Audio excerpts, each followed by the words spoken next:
What about it, YouTube? I'm on a roll. I just doing some more thinking about the Zionism. Catfish Jenkins wanted me to talk about it, so I'm sitting here thinking about it, and also because I've been in some comments with some of these Christian Zionists, these Trump-tard idiots that somehow think that that Christianity is going on right now, and that Christianity is being supported, and that Trump is their man. It's just insane to watch, and at the same time to be Zionist. I mean, here's the deal. I mean, Jesus, okay, if you accept Jesus is the Lord, all right? If you're going to be a Christian and you're going to say, I know Jesus and I accept Jesus as the Lord, and I love Jesus, would you love the idea of Jesus suffering? If you love your dog, okay, would you want to see your dog beaten and mocked and nailed to a post and stabbed in the side?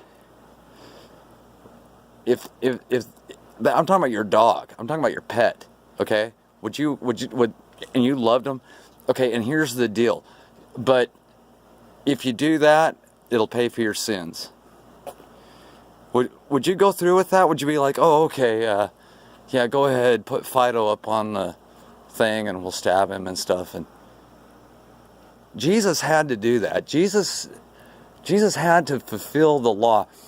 But do you not see how sick it is for you to say, well, I think part of it is a Schofield junk, and, decided that it was the Romans. You can see Pilate loved Jesus, so it's retarded to say it was the Romans. It's in the Gospels. The Jews even said at the time that it's on them and their generations. Jesus, by fulfilling it, he no longer could God's enemy hide in the shadows and lurk among godless nations, unchosen nations, pagan or otherwise nations, right? No longer could they have an excuse that they were ignorant, right? And so he couldn't lurk within the Pharaoh or whatever that was oppressing God's people, right? So I mean, if you're going to just follow the Bible story, okay, there was one group that was getting the oracles. There was one group that had a connection to God's law through the Spirit of God. It was God's chosen, okay, up until Jesus. And then at that point, Jesus revealed it to everyone. And what he did was he also at the same time forced his enemy to show himself and his face and to have a name and to carry on institutionalized against him. I mean, he forced his enemy. He forced, if Jesus is the Lord, if you believe that Jesus is the Lord, okay, God reveals himself as a spirit. God's unknowable, right? Let's get that through. God's unknowable. He reveals himself through the Spirit. He revealed himself through Jesus so you could have a personal relationship with Jesus. But if you're going to accept that this is the case, that Jesus has divinity, right? Okay? You're the Lord, your creator, the one who will judge you, right? The one you need to go through to get to the Lord, the one who will advocate for you, the only one that will be there to advocate for you, who paid for your sins because of his suffering.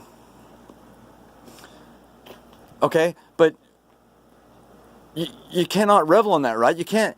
You're not thanking the Jews for that, right? You're not saying, "Hey, thanks that you would get my sins paid for and stuff. That was cool of you guys. It's a dirty job, but someone had to do it. Go Zionism." I mean, I just would hope that there's nobody out there that would have that attitude. That's like, well, hey, it was foretold, and it was, I mean, how can you be mad at them? They were just doing what they were foretold to do. It was God. It's a spiritual battle that goes on, that was going to go on regardless from day one.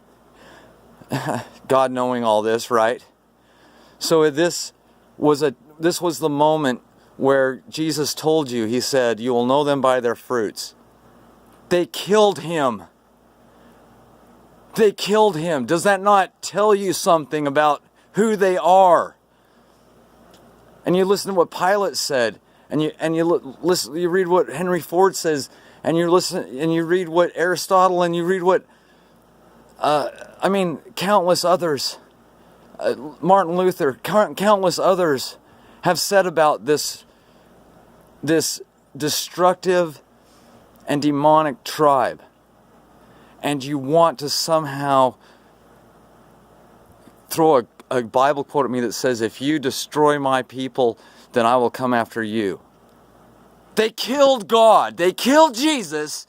And then you're going to tell me that there's a deal where Jesus says, oh, anybody that goes against these guys is going to get it now. I mean, do you not see the insanity in that? Christian Zionism is absolute insanity. It is so sick. It is so sick. It's like having anal sex and calling it natural. It's that bad. It's the sodomy of religion. It's sodomizing the religion of Christianity and just completely going against the natural facts here, the obvious. I mean, I'm just blown away that there's people who will tell me that I'm the one displeasing to God. I'm the one. Wow. They killed Jesus. Jesus told me to love. These guys say, never forgive, never forget. Right? And Jesus says, forgive 7 times 70. These guys, Morgenthau gets, this is how sick it is. I was trying to look up that article again about how Morgenthau and the Jews made sure that whenever they got it all figured out to go drop atomic bombs. This was a Jew operation, you know. And they made sure it was the Christians that got killed in Japan. It was, hey, before this is all over with, let's just wipe out all the Christians in Japan. Because there's 20%, you know, it's growing, of Christians, and they wiped them down to 1, and it's never recovered. And okay, so this is how sick it is. So Morgenthau was behind that. Ground Zero was a cathedral.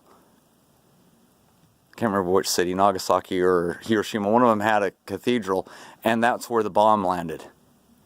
I mean, it's so sick. And then a Jew writes an article and says how Christianity reveals its hypocritical illegitimacy because it was an all-Christian crew that killed the Christians in Japan in World War II. That'll be another article. That'll be another video. I'll find this article. I had to close it out. I'll find it again. I had to close it out because I got so upset. I'm like, this is the chutzpah. Only a Jew can kill Jesus and get you to say that that's Christian. Only a Jew. Only a Jew can get Americans to go annihilate cities with Christians, annihilate them with atomic weapons. Only a Jew can get you to do that and then say that your religion is bunk because look at how you act. Oh, wow. Wow. They're so evil. And this crap about their IQs, they have a religion dedicated to this institution that it's craftiness. Do you think you're smart? Do you think it's smart when you have like the little kid or whatever that's always being mischievous and trying to get around the rules and sneak around and do things that aren't cool and stuff? Is he smart? Is that the smart kid? Or is that the asshole that needs his ass kicked and spanked and put in his place? Because that's who these people are. They're little shitheads. Every step of the way, you're giving them the credit and the benefit of the doubt. And they're taking advantage of you and mocking you and laughing at you and spitting on your religion and your God. After they killed him. Oh, please, folks, please. Please, if you call yourself a Christian Zionist, you may as well call yourself a Christian Satanist. Because that's what you are.